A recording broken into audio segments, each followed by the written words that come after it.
What up YouTube, Topaz Jace back for another album review, and this one is that Dave East, Paranoia, A True Story, and I'm giving this one the yellow light because honestly, it's not all bad. It feels a lot worse than what it actually is, and that's mainly because there's a large gap of songs that's all back to back to back that's really not that strong. Like really, it ends really well, and when you count it all up at the end of it, you realize there's only really 10 songs on here once you take away the 3 skits, and out of that 10 songs, 4 of them are actually rather cool. They're not great songs by any means or any stretch of the imagination, but overall, they're pretty solid, especially for the types of music that Dave East has been kicking out. As of recently, he definitely did his thing on this album, man. But let's go ahead and break down these tracks. Starting with The Hated, which the saying on the track listing is featuring Nas when it's really not featuring Nas. It's really Nas just talking at points of it, and he's ultimately giving the cosign here, but he's not dropping a verse, which was ultimately disappointing. But yet the song really didn't even need them all like that, because that production was rather hot, as what he's doing on this song is spitting a story. And I'm gonna give spoilers away for this story right here, man. And the reason being is because he's trying to be so complex. He's trying to paint this story, but he's doing so much that it's ultimately going to lose you at points. And then honestly, there's not that much to this story. It's really not that interesting of a story for him to be so uber complex about it. So the story is about these 2 individuals who was getting their hustle on before MySpace and all of that stuff was happening. The names is Ant and Corey, in which Ant was more of a street dude who went on ahead and did time and all of that, but he's like super gangster with it, while Corey is his right-hand man who ultimately came up with the concept of the way that they went about and got their money. Now Ant enjoyed the lifestyle, like when he got his money, he went out and got super flashy and all of that, while Corey is more like he's not feeling the game, and then he ultimately got robbed, and then the feds was on him and they picked him up, and then he ended up dropping dime, and that's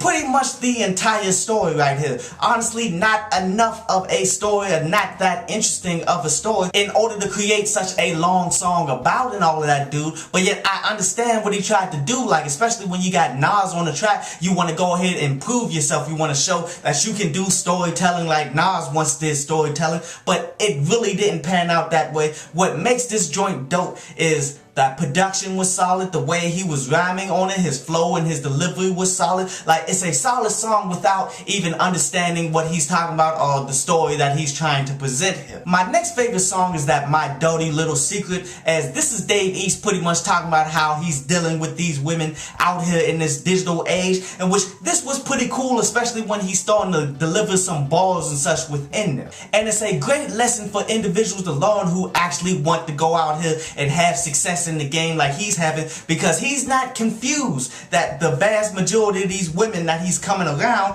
ultimately wants him because he got the money, because he got the jewelry, because he got fame. Like how he said that this chick is coming up trying to do him for a caption, in which that's pretty solid, but yet that's how a lot of these chicks are. Like, they'll try to come up off of you and get that fame. If you give them a caption or anything like that on Instagram, then they can take off, and they know this, and you need to know this too. But my favorite bar that he delivered, man, is saying that he doesn't trust them with the weed that he just rolled up, and that's just how you need to go about it, man. You cannot trust any of these women out here that's liking you for the fame, that's liking you because you got money, jewelry, all of that stuff, dude, because that's an easy way to get caught up. Like, they know individuals that might rob you. One, they honestly may just try to get close to you so they can poke holes in the condom so they can have your child, and you're gonna have to pay for them for 18 years. As this is thrown on some pretty decent production, man, and then he got some also random bars up in there talking about how he met a chick on IG,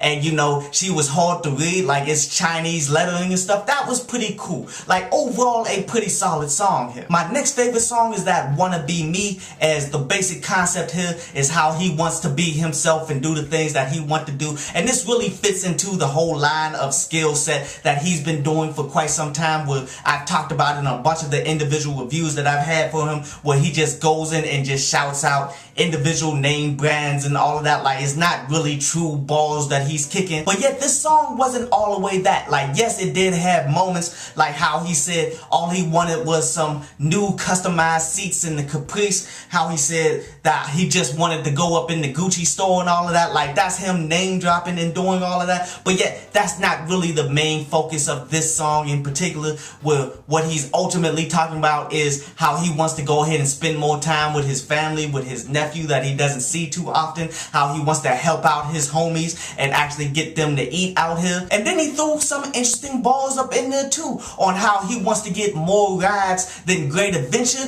which that was pretty cool when you break it down. Like, what is Great Adventures? That's like a theme park that's out there, and of course a theme park is gonna have a bunch of rides, but yet he means rides as in a bunch of cars and such, man. Like, that was pretty solid. And my last favorite song is that Have You Ever, where the basic concept of this is him pretty much just calling out people like, okay, have you ever done this and this and this, as he's talking about his own trap past while he's doing a bunch of trap balls. And for those of you who don't know what trap balls are, this is something that I've been saying for quite a while, because when you look at the commercial industry and all of these trap rappers that's out here, they ultimately don't have like key punchlines or anything like that. They really just have a bunch of bars where it's just random violence, just random drug dealing and all of that stuff. But yet, you know, Dave East's variation of trap bars is more like a Hustler straight feels, like more just straight up drug dealing, like not as much senseless violence that these other individuals are saying. And he does apply consequences. But what I like about Dave East is he does throw in punchlines here and there, but overall, these are still trap bars that he's delivering, especially on this track. But he's saying interesting things like how he's dancing with the devil. So he's doing the Millie Rock, which that's pretty cool, because dancing with the devil is a commonly used phrase that people all the time say, like, this is when you know you doing wrong. And you know at any point anything can go wrong and such. But yet he's saying if he's going to dance with the devil, he's going to do his own dance, and he likes to do the Millie Rock and all of that, man. That was pretty cool. But the thing is, all of these songs were at the very end, except for the Hated, which was at the very beginning. Like, there's a whole gap in between where there's a good collection of songs that really weren't all of that interesting, that really didn't grasp me all like that. And sadly, these are the songs that he spent the most money on, because you can look at the features, like Phone Jumping with Wiz Khalifa, like that Perfect with Chris Brown, which was his single. Then he got a song with French Montana, then he got a song with Jeezy, man, and none of these songs were actually all that good. I like all the songs that he did by himself. Like, he honestly should have kept this entire album for himself if the best songs that he's going to do is going to be the songs that he's going to do by himself. But I do understand the whole promotional formula to it. Like, a lot of people like to go ahead and get these features, spend that money so that they can go ahead and try to boost up the audiences, to go ahead and get all of these individual audiences to come in and listen to the stuff. So I'm not mad about it on a promotional landscape right here. It's just none of these songs were all that quality, from the production to the concepts to just the overall songs. And given the fact that the songs that I really liked off of this weren't actually like phenomenal songs on top of it, that's why I'm giving this project a 7.5 out of 10. But definitely one I recommend you to go ahead and peep out, and go ahead and cop some individual songs up off of it. But a quick recap here, man. The positives that I'm taking from this is you do get 4 songs right here. They're not that bad, that are actually worth purchases. But yet the negatives is, it's not that strong of a project. Even the songs that are dope that you should end up buying, man, they aren't going to be in like your top 5 songs of the year or anything. But this concludes today's review, man. And now we're going to jump into a brief instrumental from underground producer Terry Vibes, before we jump into the news and then jump into an article from downloadpads.com.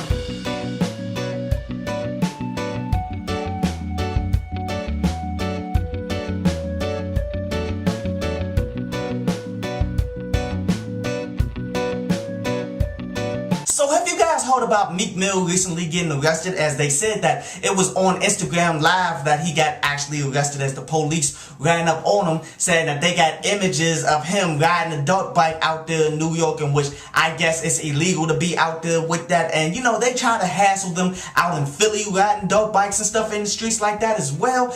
And you know, this is one of my main things that I don't like about social media, especially for a guy like Meek Mill, who's already hot in the game out here. Like, the police is already looking for him, and you know that the hip-hop police really be up there in New York like that, dude.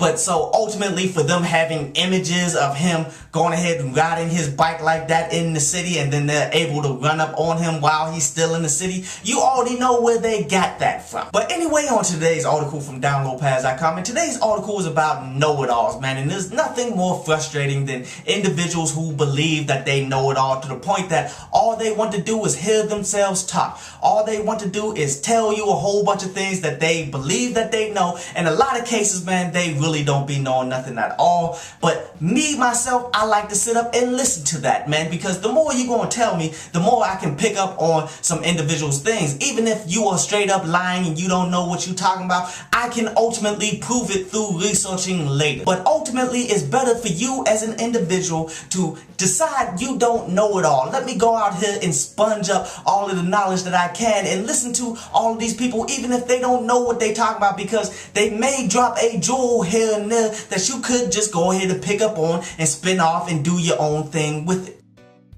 I hope you enjoyed the show. You can follow me at Twitter up there, and you can go to downloadpads.com, that's down there, to read today's article.